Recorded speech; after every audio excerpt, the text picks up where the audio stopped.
Hi, this is Mary Bamidele. How are you doing today? Are you happy? What's on your mind? Okay, so it is a nice feeling to be back on your screen. So today we'll be talking about faith, right? So for this particular segment, I'd like to talk about, I have a topic in mind. It is don't leave me in faith. So you remember one time there was this trending thing like, don't leave me, don't leave me, don't leave me. You know, when someone drops like a witty line, a witty statement, and then the listener is like, don't leave me, don't leave me, don't leave me. Okay, so recently I've been thinking that, the Bible says that in the last days, there will be like a departing from the faith, people yielding to seducing spirits, doctrine of fools, and all that. So it has been like on my mind that we think like this departure would just be like sudden, like, okay, the person start talking crap about leaders, about pastors, but we do not actually realize that it is not until the person no longer comes to church or the person starts saying or negating everything they've once believed in. The departure is actually gradual. Right, so let's consider Demas for a minute.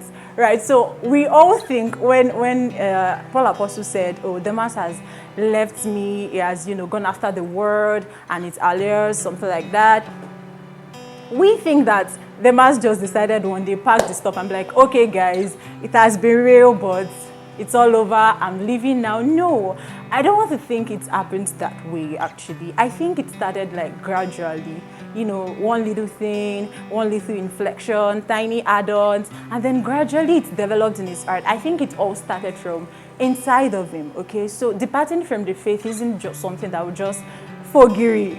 That's Yoruba.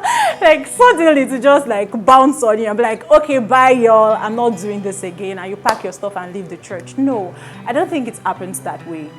I think it happens gradually, one tiny thing, something you've always believed in, and be like second guessing and be like, well, why isn't it done this way? Why isn't it done that way? Once you start questioning things, it's a gradual process, okay? So departing from the faith, don't leave me in faith.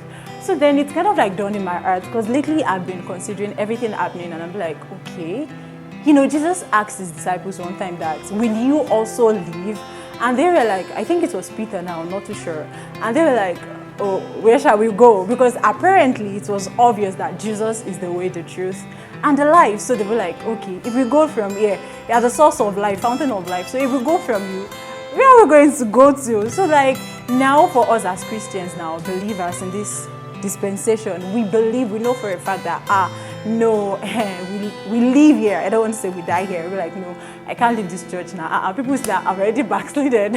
Because once you leave the church, that means it's backslide, and all that. But then I feel like the leaving the faith might not be something physical. It might be, inside of us, in the heart, right? So it starts from inside of us, and you'll be like, no, I'm just going to stay here. You are staying, but you are just physically present. But from all indications, it's like your mind is no longer there, your heart is not there. You're just like, okay, let's just come, let's just do the regular routines. At least the church that I came to church.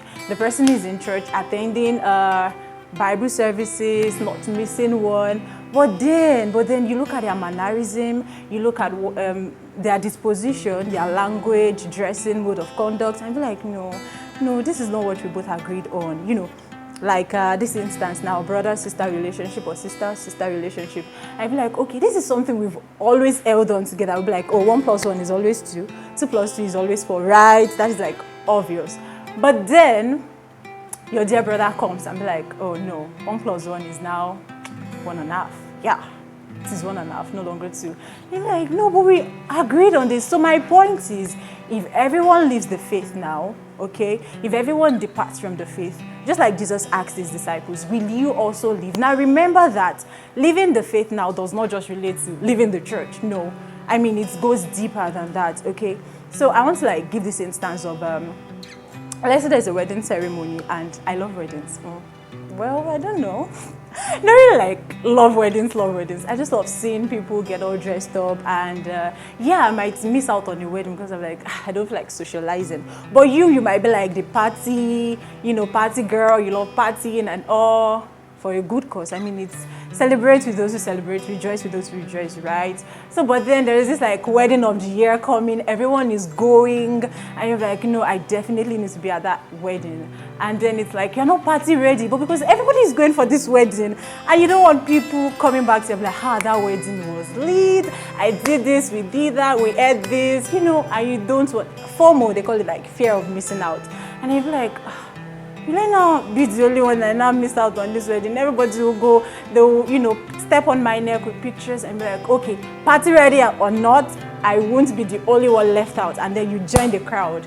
You don't have the Ashwebi, or you don't have the whatever it is, and then you just go regardless in whatever gap you have on. And you don't just go for the wedding. All based on the fact that you don't want to be the one missing out. You don't want to be, the odd one out. Like, everyone is out there, me, I'm just inside my house watching pictures, getting updates. So look at that instance now. Back to the question of, if everyone suddenly decides that, the old faith we've always believed in, the thing of holiness unto the Lord, consecration, purity, modesty, sobriety, people are like, it's now old-fashioned. We do not earnestly want to contend for the faith once delivered unto the saints. It is not until they be like, earnestly contending for the faith. No, it is obvious in their actions, right? It is obvious in the words they say that, it's like, from slide.